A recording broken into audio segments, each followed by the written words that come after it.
Hello, everyone. We have a new Dear DSO entry on the website, and you can submit your own question or story to dadstartingover.com/dear-DSO. And if it's a good one, I will answer it here for the whole world to see.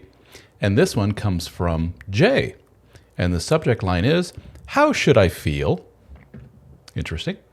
He says, "Ralph, I contemplated for quite some time whether or not to send this message for advice. I have such a great deal of respect for the advice that you bring to the table." Oh, that's nice of you to say. Thank you. "And I think I need some perspective. My partner of 11 years and I are both in the prime of our lives, yet it doesn't feel like anything is, quote, prime. Roughly 7 years into our relationship, I found out that for a brief time she was engaged in an emotional affair. At least to my knowledge," he says, "that's as far as it went. With another man that she worked with temporarily. It blew up our universe. I wanted nothing to do with her immediately after, but she was incredibly remorseful for what she had done. But to this day, I don't feel that she was completely honest with me. It was as if she shrouded by a fog at the time of her life and was a completely different person. So who knows what she could have been capable of, right? It's been about 2 years since our last conversation about it. I even tried couples therapy, which was my idea, and I don't feel like we were able to get anywhere, as she has avoided issues and didn't see the utility of the therapist's recommendations, which pointed out both our flaws, and I took it to heart and was willing to make an honest change and still have been trying. Our relationship isn't terrible, but ever since the affair, romance of all forms has significantly tapered off. Granted, we've had 2 kids since then. They're little, and I get that side of things." So he's saying because they're little, the romance dies. Gotcha. "I appreciate what she does for the family as a mom, but I can't help but struggle with thoughts of inadequacy due to the significant decline in our partnership and our sex. We used to have adventure. We used to laugh and joke all the time, and it was sustained for a very long time, well beyond the, quote, honeymoon phase. But now she spends most of her time glued to her phone or watching the kids and is fairly negative about life in general. And I'm sitting on the couch after work and chores just feeling this longing. Parentheses, I'm working on fixing that since reading The Dead Bedroom Fix recently. There are glimpses of the woman that I fell in love with, but it's not enough for me to feel content. Parentheses again, and I don't think it's enough for her either. She deserves electric passion and fun," he says. "I've found my thoughts wandering more and more as time keeps passing, and our passion for one another continues to be, for lack of a better term, dulled. I love her and I love my kids, but how do we get that primordial fire back? I know it'll probably never be as it once was, and that's fine. I just want more glimpses of her, and I want to feel seen and deeply loved and desired by my best friend. Sad. Thank you for listening." Oh, Jay, thank you, first of all, for reaching out and sharing this. I appreciate you finally got up the courage to reach out to yours truly. I appreciate the compliments. All very, very nice of you. It's a very touching story. I think a lot of men can relate to this. But you got, I often use the term, you got a perfect storm of issues going on here. But in your case, you kind of do. Let's set the affair aside for now and just look at your situation as, 2 parents of 2 young kids, and you've been together for years and years. Right away, those are all things that chop away at that visceral, lustful, sexual connection between 2 people. What gets in the way of that? Time, familiarity, safety, those all chop away at it, right? Especially in the women in our lives. And thing 2, kids. Oh, geez, that's just like, for some people, it cuts it off completely. Some women and men, believe it or not, report to me, ever since having children, the sexy part of me's gone. I don't see my partner as a sexual being anymore. It's almost like Mother Nature flipped a switch to say, this person's job is done as your mate, your baby-making mate. Move on. And you know what? They're not wrong. That's kind of what Mother Nature is doing. That's why you kind of have to fight it. But anyway, so you have that working against you. And here you are, the typical male. I want that glimpse of the old her back, and you see it in glimpses, but she seems very resistant, very avoidant, if you will. I'm not saying that's what she is, but she's kind of checking some of the boxes here. And you are checking some of the boxes as Mr. Anxious. You're preoccupied with the health of the relationship, and I want to better connect, and I want that connection. I want that feeling again. But all of this, let's go back to the affair. Let's take that off the shelf for now and put it front and center. All of this is colored by the affair. I always talk about emotional affairs in my videos, and it always surprises me that people are like, what the hell's that? Some people, hear emotional affair, and then they'll hear the description of it, and they'll be like, that's no big deal. Everybody does something like that, right? Well, for some, your more sensitive types, it's a big honking deal, myself included. Emotional affair basically means no touching, none of that stuff, no sexual whatever going on, but you have a deep emotional, probably sexual, over-the-line connection with another human being. Over-the-top flirting, sexy messages, maybe even pictures back and forth, videos back and forth, texting each other hundreds of, or if not thousands of times a day kind of thing. And but you don't ever actually physically get together, but you're still in an inappropriate relationship by most people's standards, by most monogamous people's standards. You're still in a very inappropriate relationship between you and another person, often another married person, which makes it even more titillating and forbidden. These are all ingredients that come together to form something that is very, very addictive, which is what you saw. You saw your wife in the throes of an addiction, basically. Kind of like if she was suddenly an alcoholic or a drug addict, you notice she's not herself anymore. She seems very overwhelmed with feelings, and she seems like her attention is elsewhere. She's more concerned about this thing over here than family and husband and what's going on with her. And then voila, you discovered, oh, she's talking to somebody else. I don't know. You didn't give the particulars about how you found this out or whatever, but you're also hinting at your a lot of anxiety around, I'm not sure she told me the whole story. I'm not sure that she, in fact, stopped at emotional. So you're saying that matters to you, that if it did cross the line into physical, what, is this completely over at that point? You're going to ask me, what are the chances that went physical? Pretty high, to be quite honest with you. It's very rare that an emotional affair stays emotional for very long. Sorry, I don't mean to throw like gasoline on the anxiety fire here, but chances are it probably went farther than what you think. But I think what you're seeing here is somebody who got a taste of the good life, so to speak. In other words, they got a taste of that old new relationship energy, that honeymoon phase with a different human. And then that was wiped from the table.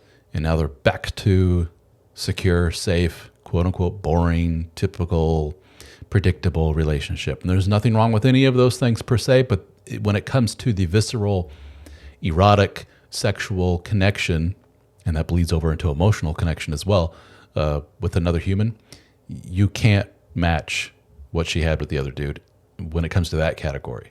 There's just nothing you can do to match that energy. It's just, we're hardwired to be drawn and addicted to that.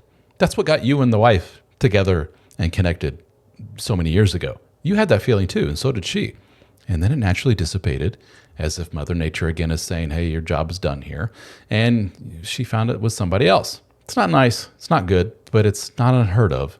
And dare I say, it's a very typical trait of human beings to form connections with multiple people throughout their lives. Unfortunately, the deal was she wasn't supposed to do that while she's married to you, right?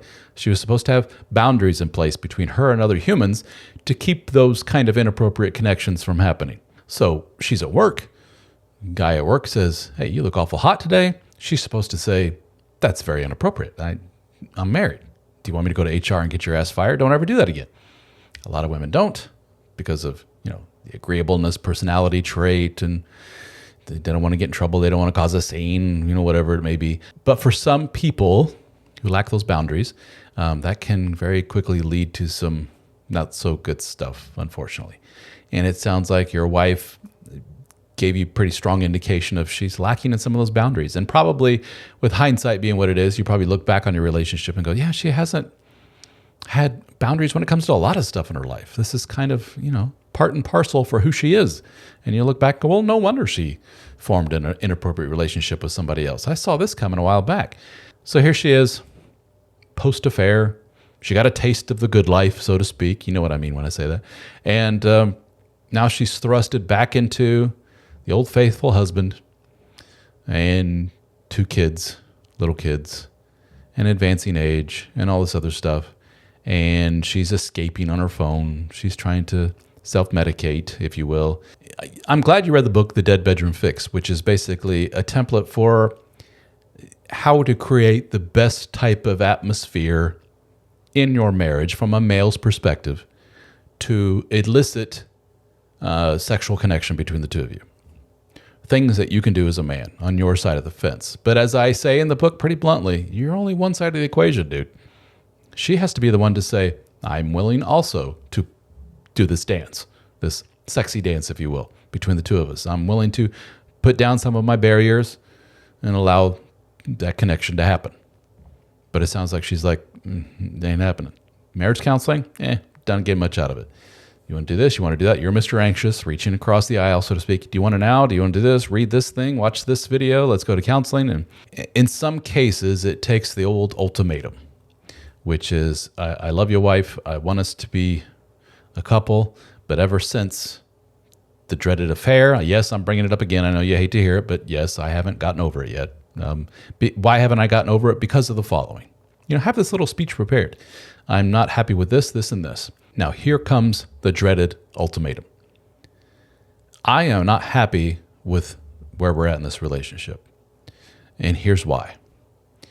Are you, wife, willing to work with me to get to a place where I feel we're at a healthier place as a couple? But I got to warn you, wife, what that's going to involve is going back to the affair thing from years ago and further hashing that out and getting to a place where I feel comfortable with where we're at. And I may not ever feel comfortable, and I may decide, wife, that I don't want to continue this relationship. Sorry. But I don't want to just throw in the towel. I want to work on this. Are you willing, wife, to work on this with me? It may mean facing some not so good stuff about you, about us, about me. What do you say? And if she says, what if I don't? That's where, dude, what's your name? Jay. That's where you got to say, or I'm going to shake hands and say, this is it. We're done here. You have to be willing to get to that place. Mentally get to that place, internally, and outwardly say that to her. I'm willing to go there. Sorry. Are you willing to break up your family? Be a model for how parents don't work out issues to the 2 kids we have now? Is that what you're going to do? You're going to show them, how mothers just give up on relationships, how mothers go and have emotional affairs and then give up on remaining connected to their husband? Is that what you want to show them? I'm willing to work on this. Are you? You have to understand, she may very well say, no, I'm not. See you later. Bye. She was just waiting for such a moment to make that declaration. Or she may say, fine, what do we got to do? That's probably the best bet. Fine, whatever. What do you got to do? And then you say, all right, Wednesday, 8 a.m. We're going to go meet with Dr. So-and-so, the psychologist, therapist, whatever. I already made the appointment. We're going. And it ain't going to be a home run, after session number 1. We're talking multiple sessions. We're talking a lot of patience on your part. We're talking roller coaster before it eventually smooths out. And even with that, you need to be honest with yourself and say, okay, this is best case scenario, up and down, finally smoothed out. When it finally smooths out, Jay, what the hell is it that you want? And is what you want realistic? And is what you want fair to this wife?